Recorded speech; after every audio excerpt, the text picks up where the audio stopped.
آج میں آپ سے ڈاکٹر مارٹن لوتھر کا ایک اہم واقعہ بیان کرنا چاہتا ہوں جو آپ کے ایمان کی مضبوطی کے لیے ہوگا۔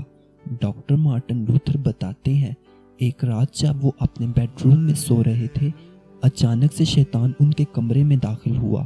ڈاکٹر مارٹن لوتھر ایک دم سے نیند سے جاگ گئے۔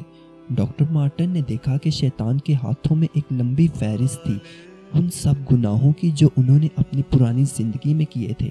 شیطان نے ان سے کہا، دیکھ یہ وہ گناہ ہیں جو تو نے اپنی زندگی میں کیے تھے۔ دراصل شیطان انہیں یہ بتانا چاہتا تھا کہ وہ آج بھی اپنے تمام گناہوں میں جی رہے ہیں، لیکن مارٹن لوتھر اس بات کو اچھی طرح جانتے تھے کہ یسوع مسیح نے ان کے گناہوں کا کفارہ ادا کر دیا ہے۔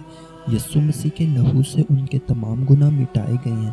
لیکن شیطان کے ہاتھ میں وہ لمبی فہرست دیکھ کر ڈاکٹر مارٹن لوتھر کو بہت غصہ آیا۔ ڈاکٹر مارٹن لوتھر نے شیطان سے کہا، کیا تو نہیں جانتا میرے گناہوں کا کفارہ یسوع مسیح نے صلیب پر ادا کر دیا ہے؟ ڈاکٹر مارٹن لوتھر کے بیڈ کے پاس ٹیبل پر ایک انک کی بوتل پڑی ہوئی تھی۔ انہوں نے اسے اٹھا کر شیطان کی طرف زور سے مارا۔ شیطان وہاں سے غائب ہو گیا اور انک دیوار پر پھیل گئی۔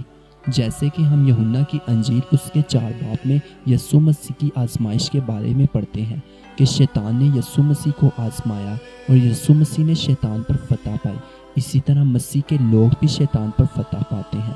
ڈاکٹر مارٹن بتاتے ہیں کہ وہ دیوار آج بھی اسی طرح انک سے بھری ہوئی ہے۔ ڈاکٹر نے اپنے گھر والوں سے کہا تھا، یہ دیوار مجھے یسوع مسیح کی فتح اور شیطان کی ہار یاد دلاتی رہتی ہے، اس لیے آج تک اس دیوار پر رنگ نہیں کروایا گیا۔